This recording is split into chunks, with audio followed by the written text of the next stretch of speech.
Welcome to धूमधाम math channel. Students, आज हम क्लास 8 के एनसीईआरटी सिलेबस के मेंसुरेशन चैप्टर का एक्सरसाइज 9.1 का 6 और 7 नंबर देखेंगे। हम 1 से 5 नंबर तक ख़त्म कर लिए हैं। सबको रिक्वेस्ट है वीडियो प्लेलिस्ट को जाके बार बार कंटिन्यू रिव्यू करके देख सकते हैं पीछे जाके। अगर कहीं पे कोई डाउट होगा वो कमेंट में शेयर कर सकते हैं। और स्टूडेंट, आप सबसे रिक्वेस्ट है कि जब भी आप वीडियो को देखें अपना बुक और कॉपी को पास में रख के वीडियो को प्ले करें। कहीं पे भी डाउट होगा आप कमेंट में शेयर कर सकते हैं। और मैं जो बोर्ड में क्वेश्चन लिखता हूँ आप अपने बुक में भी देख सकते हैं पास में रख के। अभी हम देखेंगे 6 नंबर का क्वेश्चन। यहाँ पे लिखा है, देखो students, finds the area of A rhombus whose side 5 cm and whose altitude is 4.8 cm। मतलब एक रम्बस दिया गया है, ये 6 नंबर का आंसर मैं कर रहा हूँ। एक रम्बस दिया गया है जिसका एक अल्टीट्यूड दिया गया है, मतलब अल्टीट्यूड का मतलब हाइट होता है 4.8 सेंटीमीटर, और उसका एक साइड, हुज साइड, अल्टीट्यूड जहाँ पे हम जिस साइड में लिए उसका दे दिया है 5 सेंटीमीटर, मतलब रम्बस का साइड भी दे दिया है हमको। देन बोला है if one of its diagonals is 8 centimetre long, मतलब कई एक का डायगोनल को अगर हम जोड़ देंगे तो उसका लेंथ दिया गया है 8 सेंटीमीटर, मतलब रम्बस का डायगोनल का लेंथ है 8 centimetre. Find the length of the diagonal, मतलब जो अदर डायगोनल है उसको हमको निकालना पड़ेगा। तो यहाँ पे क्या करेंगे, पहले तो हमको डायगोनल दिया गया है, मतलब एरिया हमको देगा या हम निकालना पड़ेगा। डायगोनल दिया गया मतलब हमको ये आइडिया होना चाहिए कि डायगोनल दे दिया है मतलब हम उसका एरिया निकाल सकते हैं। लेकिन एरिया निकालने के लिए दोनों डायगोनल चाहिए, लेकिन यहाँ पे एक डायगोनल दिया गया है और दूसरा वाला पूछा गया है, तो पहले हम और कुछ साइड से हम एरिया को निकाल सकते हैं। मतलब यहाँ पे दिया गया है साइड 5 सेंटीमीटर एंड ये जो आपका अल्टीट्यूड है 4.8 सेंटीमीटर। तो हमको पहले से पता है, मैं बोला था पहले क्लास में, रम्बस एक पहले तो एक पैरेललोग्राम है, क्योंकि पैरेललोग्राम का opposite sides are equal, rhombus का सेम ही है। तो हमको तो एरिया हम निकाल सकते हैं, area of rhombus, area of rhombus equal to, कौन सा फॉर्मूला पकाएंगे एरिया के लिए यहाँ पे ना, बेस इनटू हाइट, क्योंकि पैरेललोग्राम का अगर बेस और हाइट दिया जाएगा तो हम निकाल सकते हैं उसका एरिया।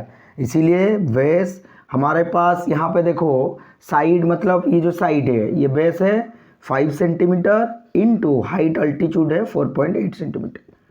तो हम अगर मल्टीप्लाई कर देंगे बेस इनटू हाइट को, हमारा पास आ जाएगा एरिया ऑफ रम्बस। 5 8 जा 40, 0 कैरी 4, 5 4 जा 20, 24 हो गया 24, ये 0.1 के नंबर के बाद है इसीलिए 0 के बाद दे दिया। 24 सेंटीमीटर स्क्वायर हो गया, जिसको हम लिख सकते हैं 24 सेंटीमीटर स्क्वायर। ये हो गया हमारा एरिया। अच्छा, हमारा पूछा गया है क्या, find the length of other diagonal, मतलब जो दूसरा वाला डायगोनल है, ये जो डायगोनल है हमको निकालना पड़ेगा। तो हम क्या करेंगे, हम ये जो डायगोनल को सपोज हम ले लेंगे D2 ले लेंगे।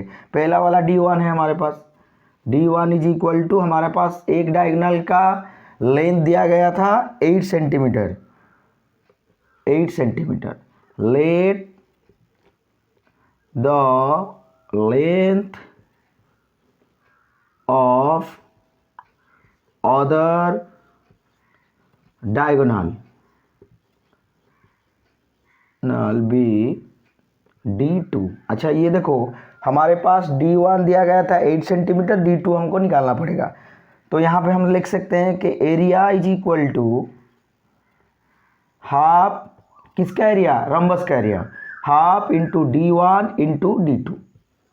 तो एरिया हमारे पास आ गया था 24, पहले वाला में निकाले थे हम, जो 5 इंटू 4.8 को मल्टीप्लाई करके 24, तो 24 is equal to half into D1 into D2। D1 का में हम लिख सकते हैं 8 सेंटीमीटर, D1 पे हम 8 लिख सकते हैं, और D2 में हमको पता नहीं, D2 हम ऐसे ही रखेंगे। मैं यहाँ पे लिख लेता हूँ स्टूडेंट्स, यहाँ पे देखो 24 इज इक्वल टू, ये जो 2 4 जा 8 हो जाएगा, इसका मतलब 4d2, 4d2, d2 is equal to कितना होगा 24/4, 4 6 जा 24, 6 हमारा यूनिट है सेंटीमीटर। तो यहाँ पे देखो डायगोनल हमारा जो सेकंड वाला निकल के आ गया 6 सेंटीमीटर। तो यहाँ पे क्वेश्चन था कि एक रम्बस दिया गया था जिसका अल्टीट्यूड और बेस दिया गया था। तो हमको रम्बस एक टाइप का क्या है, पैरेललोग्राम। पहले रम्बस हम जानते हैं, पैरेललोग्राम होता है क्या, रम्बस होता है। तो हम पैरेललोग्राम का जो एरिया है हमको पहले से पता है कैसे निकालेंगे, तो इसीलिए बेस इंटू हाइट करके हम निकाल दिए क्या, रम्बस निकाल दिए, रम्बस का एरिया ऑफ द रम्बस जो कि पैरेललोग्राम का एरिया होता है। तो यहाँ पे हमको मिल गया 24 सेंटीमीटर स्क्वायर। फिर क्या किए ना, हमको यहाँ डायगोनल दिया गया है, तो अगर डायगोनल के बारे में जानेंगे, क्योंकि डायगोनल के बारे में पहले से हमको पता है, अगर डायगोनल दिया जाएगा तो हम इसका एरिया निकाल सकते हैं। फार्मूला क्या है, half into d1 into d2। तो इसीलिए मैं यहाँ पे अप्लाई किया half into d1 into d2। लेकिन हमारा एरिया पहले से निकल गया है 24, तो रम्बस के एरिया में हम लिख सकते हैं 24 is equal to half into d1, d1 के जगह मैंने 8 लिखा और d2 को ऐसे ही रखा, then d2 is equal to निकल के आ गया। ये हो गया 6 नंबर का स्टूडेंट्स आंसर हो गया। अब देखेंगे 7 नंबर का क्वेश्चन। ओके देखो यहाँ पे 7 नंबर का क्वेश्चन है, the floor of A building consist of 3000 tiles which are rhombus shaped and each of its diagonals are 45 centimetre and 30 centimetre in length।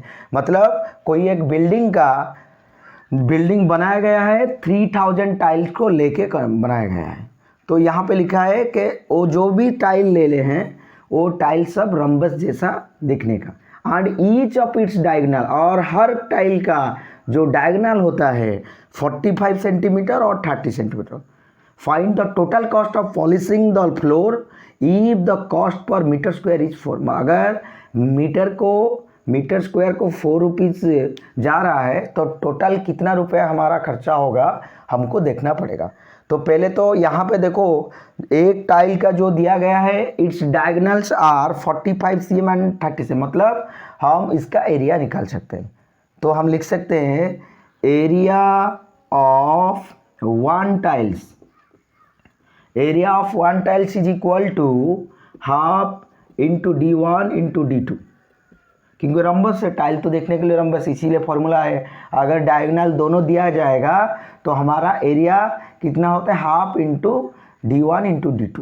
अच्छा यहाँ देखो हाफ d1 यहाँ पे कितना दिया गया स्टूडेंट्स, ये d1 पहला वाला 45 इंटू सेकेंड वाला दिया गया 30।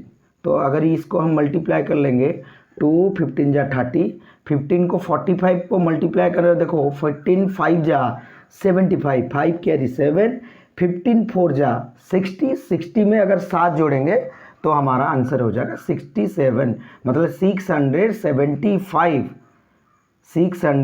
675 हमारा यूनिट है सेंटीमीटर स्क्वायर।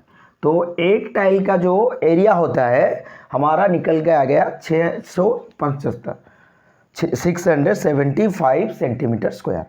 फिर आगे जाएंगे, देखो यहाँ पे एक टाइल का है लेकिन बिल्डिंग बना गया है कितना 3000 टाइल से। तो हम क्या करेंगे, area of building is equal to 675 into 3000, इसको हम मल्टीप्लाई कर देंगे। देखो 675 इंटू 3000, तो हमारा ये कितना होगा 675 इंटू 3000, ये 3 में पहले मल्टीप्लाई, 3 5 जा 15, 3 7 जा 21, 21 1, 22 2 कैरी 2, 3 6 जा 18, 18 ये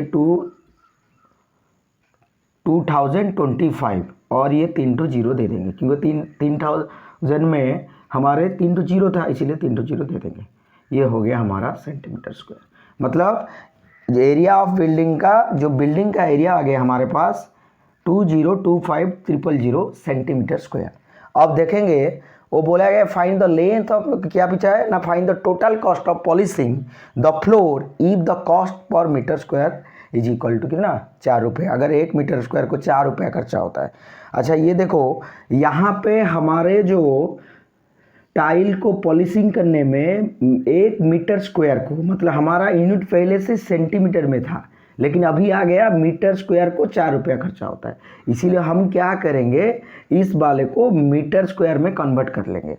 देखो फिर से ये जो हो गया हमारा, इसको अगर हम लिख सकते हैं, फिर से लिख सकते हैं एरिया ऑफ बिल्डिंग मीटर में कन्वर्ट करेंगे। देखो स्टूडेंट्स 2025000, हम अगर किसी चीज़ को सेंटीमीटर स्क्वायर को मीटर स्क्वायर में लाना पड़ेगा तो हमको क्या करना पड़ेगा, 1 में 4 ठो 0 में डिवाइड करना पड़ता है, क्योंकि हम जानते हैं 1 metre square is equal to 1 ठो 4 0, ये हो गया cm स्क्वायर, क्योंकि 1 मीटर होता है 100 सेंटीमीटर, 100 से मल्टीप्लाई करने से 1 में 4 ठो 0 हो जाएगा, मतलब 1000 सेंटीमीटर स्क्वायर, ये हमको पहले से पता है। यहाँ पे देखो मैं कैंसल आउट कर लेता हूँ 0 को, 3 तो 0 कट गया, यहाँ पे 2025/10 हो गया, इसको हम लिख सकते हैं 202.5 हो गया 202.5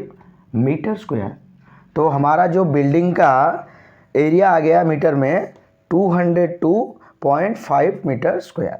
अच्छा, 1 मीटर को अगर मीटर स्क्वायर को अगर 4 रुपया खर्चा होता है तो टोटल, इसके बाद स्टूडेंट इसको लिखना, total cost is equal to, हमारे 1 मीटर को होता है 4 रुपीज़, हम लिख सकते हैं 202.5 इंटू 4, तो 4 में मल्टीप्लाई करने से देखो क्या होता है, 4 5 जा 20, 0 कैरी 2, 4 2 जा 8, 8 2 10, 0 कैरी 1, 4 0 जा 0 1, 4 2 जा 8, फिर से कर रहा हूँ, 4 5 जा 20, 0 कैरी 2, 4 2 जा 8, 8 2 10, 0 कैरी 1, 4 0 जा 0 1, 4 2 जा 8, मतलब हमारे पास आ गया 8100 रुपीज़, और ये पॉइंट 1 के बाद है इसीलिए यहाँ पे पॉइंट दे देंगे, तो ये टोटल हो गया 810 रुपीज़ खर्चा होगा हमारे टोटल पॉलिशिंग करने के लिए। तो ये था स्टूडेंट 7 नंबर का क्वेश्चन, फिर आगे देखेंगे हम, और सबसे रिक्वेस्ट है वीडियो को बार बार रिव्यू करके देखें, कहीं पे भी डाउट होगा तो आप कमेंट में लिख सकते हैं। Thank you.